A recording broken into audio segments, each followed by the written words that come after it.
Hey there, we want to talk to you about some of the crucial numbers out of Florida and Georgia, the two biggest swing states really in the country that have been back and forth throughout election night, and talk to you about some of the things that were important to voters and that we learned. First, I want to start, I'm here with Travis Gibson, and I want to talk about what we learned about who this electorate is. Let's start in Florida. Travis, I'm looking at the gender breakdown. You know, it looks like for men, Trump led, I think this is Florida's number. Trump led 54-46, but it flipped for women 53-47 for Biden, which might mean why it was, that indicates very close election in this. Yeah, and that's actually something we saw looking at both states and a whole bunch of demographics, that Biden typically did better with women voters than Trump did. Trump did better with men voters. And just so you understand what we're looking at, this is a new tool we got. It's called AP VoteCast. Yes. It's an exit poll, interviews about 3,600 people who were interviewed and asked a whole bunch of questions, about 24 questions. I also want to talk about age, because it was critical for the Biden campaign. Were they going to have a large youth turnout, younger voters, 18 to 29-year-old, 66% Biden, they did do well. But President Trump did well with seniors. That was a concern because of the pandemic being a big issue for older Americans. President Trump was on top in Florida, 54-45. Travis, I'm going to look up Georgia, but these were anything that sticks out to you, because I want to look at Georgia because Georgia's a little different in some areas. Yeah, Georgia's still in play. You know, right now, just before 1 a.m., Florida was just called, so Georgia all of a sudden is becoming kind of our focus here tonight. But one of the biggest things, I think, where you can start and try to get a sense of why people voted the way they do is important issues. So voters were asked what they think are the most important issues heading into Election Day. We saw a kind of similar trend in both Florida and Georgia.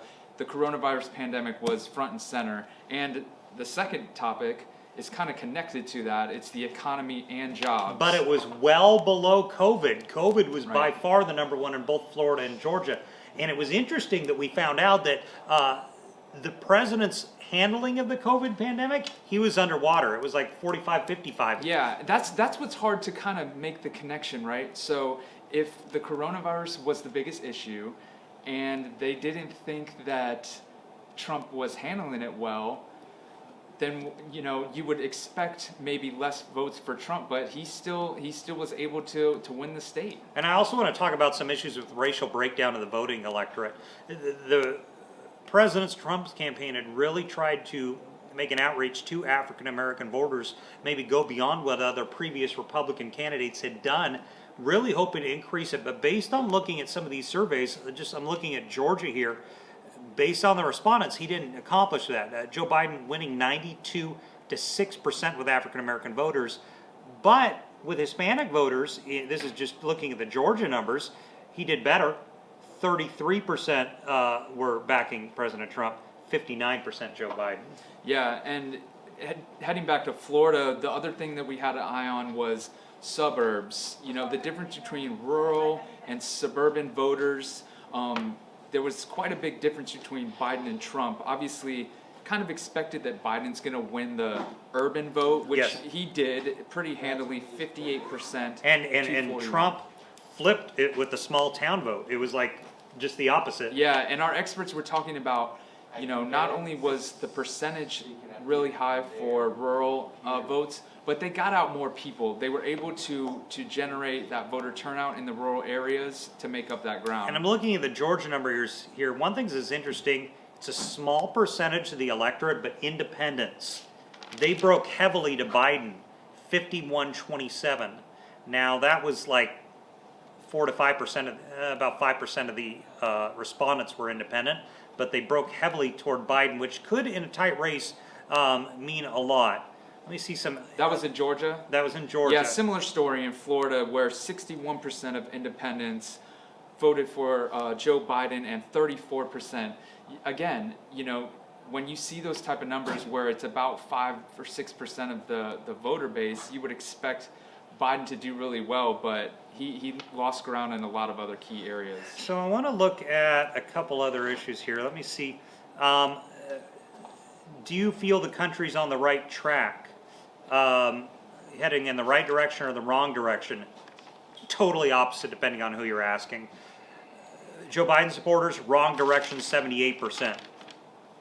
President Trump supporters, right direction, 88%.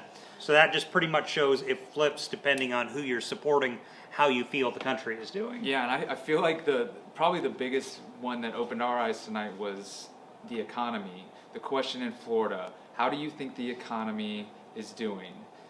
And it was completely opposite, with Biden or Trump voters saying they thought the economy is excellent, with 78% of Biden voters saying it was poor. And as far as issues beyond COVID and the economy, in Georgia, the next issue was race and race relations. That was a big issue. 11% of respondents saying that is a big issue to them. In Florida, third was health care, which kind of is linked to the COVID pandemic, so that's an issue. But that is another issue that people are focusing on. One thing we haven't really talked about is things that no one was focusing on. Yeah. So I'm interested to see, of all the top things, 1% for foreign policy. Foreign policy was off the radar. Same with immigration. Remember how big that was in 2016? Not on the radar. That only was 3% in Georgia. Same with climate change, 2% in Georgia. Some issues that have been hot button topics for years seems to, in this election cycle, really not be at the forefront of people's minds, with COVID essentially sucking up all the oxygen. Right, yeah, like you would expect climate change, it's kind of been making its way more and more into the conversation. I mean, almost all of the debates, there was climate change questions. You know, the Green New Deal has been a big topic of conversation leading into this, but yeah. And same with immigration. How many times did you hear about the wall? That was pretty much in every debate 4 years ago. Right. It really wasn't in any of them this time around. So that didn't drive any decisions this time around. Yeah, so these are some of the big things. I'm looking right now, the best way to describe your family's financial situation. Biden supporters holding steady and getting ahead pretty well, but falling behind 68%. Trump supporters say they're falling behind only 28%. Another financial disparity between both.